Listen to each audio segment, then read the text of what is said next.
Salut à tous, j'espère que vous allez bien. Dans cette vidéo, je voulais aborder le sujet des achats à effectuer avant de commencer sa saison de boxe. Ou alors vous essayez juste un ou deux cours.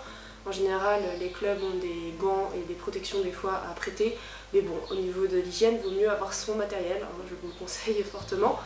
Bien évidemment, j'ai pas la science infuse, mais étant donné que voilà, j'ai un petit peu de métier, ça fait quand même 13-14 ans que je fais de la boxe. Je suis coach et je suis semi-professionnelle.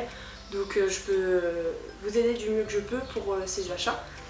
Une des premières choses à acheter, c'est le protège-dents. Très important, hein, forcément, dans n'importe quelle box d'ailleurs. Je disais du coup, dans n'importe quelle box, très important le protège-dents. Moi, c'est le premier prix, il me convient totalement. Ça fait des années que j'en reprends à chaque fois, toujours le même. Il est fait en bouche, il ne me dérange absolument pas, mais bien sûr, il en existe bien d'autres.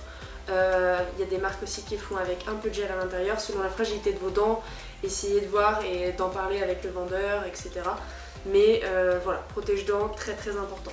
Ensuite, je vous conseille d'acheter soit des bandes. Après, il existe plusieurs tailles. Si je dis pas de bêtises, 2,5 m, 3,5 m, 4 m et 5. Voilà. Moi je crois que c'est du 4,5 celui-là et c'est très bien selon aussi le nombre de fois que vous entraînez, si vous frappez fort, si vous frappez dans des cibles très fermes, etc. Après il existe aussi des mitaines aussi avec renfort gel. Il y a plusieurs variétés. Après les mitaines je les conseille plutôt aux enfants. Mitaines avec gel.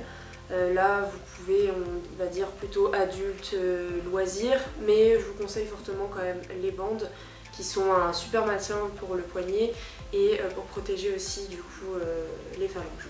Investissement logique, il faut acheter des gants. On fait de la boxe, on doit forcément avoir des gants.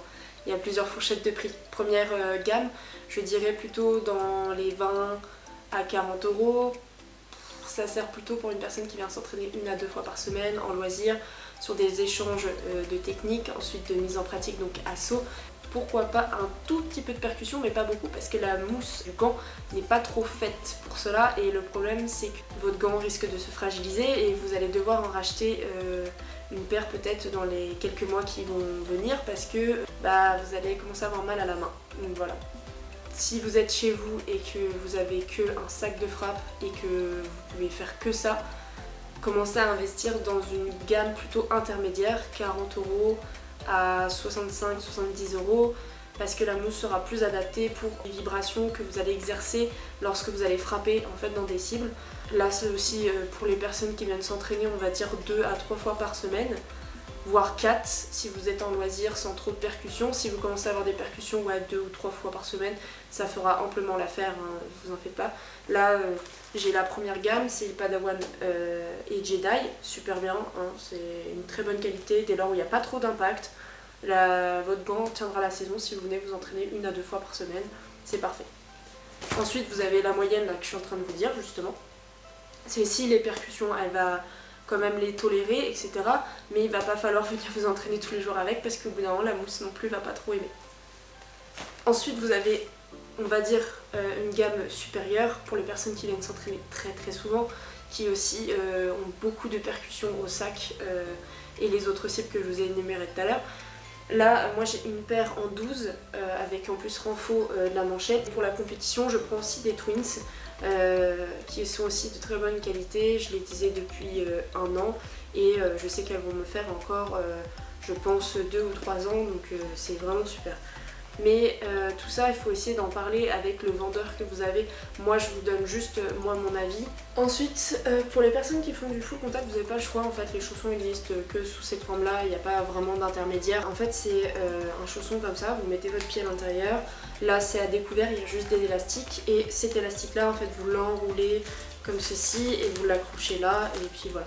Après, chaque personne est différente. Mais moi, je sais que j'adore m'entraîner avec des chevillères. C'est vraiment des super maintiens pour moi. En compétition maintenant on ne nous autorise plus à les avoir, mais je sais que sous les chaussons de full contact c'est un petit plus. Moi j'adore, j'en ai plein et quand je les ai pas j'ai l'impression d'être, on va dire, nue. Il faut savoir qu'en full contact vous allez devoir boxer avec des pantalons. Bien évidemment si vous êtes débutant et vous êtes là juste pour vous entraîner 1 ou 2 fois par semaine, vous n'êtes pas obligé, sauf si votre entraîneur vous oblige à en acheter un. mais normalement vous pouvez vous entraîner avec n'importe quel, je pense, short ou pantalon assez souple. Après, si vous commencez à vraiment vous investir dans votre sport, vous pouvez acheter du coup le pantalon full contact, il est super grand. C'est une matière assez spéciale mais très légère, super sympathique à porter. Ensuite, quand vous faites du kickboxing K1 Box Style, vous avez aussi du coup des shorts de cette même matière. Là, moi j'ai l'Ecrito en Box Style. J'ai aussi mon premier short de kickboxing. Après, il existe aussi des shorts neutres qui sont très bien.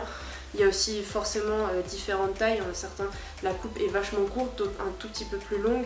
Après, si ça commence à arriver au niveau de vos genoux, ce sera plutôt un short de boxe anglaise. Pour les filles ou les garçons à l'entraînement, si vous le souhaitez, vous pouvez mettre des leggings, peu importe lequel, soit en coton ou soit des leggings de sport, on appelle ça des leggings de compression si je dis pas de bêtises. Chose facultative, je dirais pour moi, parce que moi je fais pas de box taille de base, mais même si on commence à s'y mettre, j'ai investi dans des coudières qui m'ont servi très peu de fois jusqu'à présent, mais c'est un plus, ça évite de blesser le copain ou de se blesser soi-même. Et pour le K1 Box Style, j'ai aussi investi dans des genouillères, je les ai mis un peu plus souvent celles-ci. Petite chose à savoir aussi, qui est un peu facultative si vous êtes juste loisir. Par contre, si vous faites de la compétition, mesdames, vous serez obligé d'acheter une brassière pour avoir des coques pour la poitrine. Maintenant, il existe du coup les brassières où vous avez des petites poches sur les côtés et que vous pouvez enlever les protections et remettre les coques sans problème. Ça, c'est super. Avant, les plastrons faisaient super mal et on avait vraiment beaucoup de mal à fermer la garde. Femmes et hommes, vous avez aussi obligation quand vous faites de la compétition d'avoir une coquille au niveau des parties. Messieurs, je vous conseille d'en acheter une même pour le loisir hein, parce que les accidents ça arrive très souvent. Là je vous ai fait grosso modo ce que vous avez besoin d'acheter environ. Après, comme vous avez pu voir et constater, c'est qu'il y a plusieurs gammes différentes. Ça dépend aussi de votre niveau d'investissement. Ça dépend aussi bien sûr de votre budget, hein. J'ai bien conscience que la vie est chère et dure. N'hésitez pas, si vous avez d'autres questions, je suis là et je répondrai avec plaisir. J'espère que la vidéo vous aura plu. Je vous dis à la prochaine. Salut!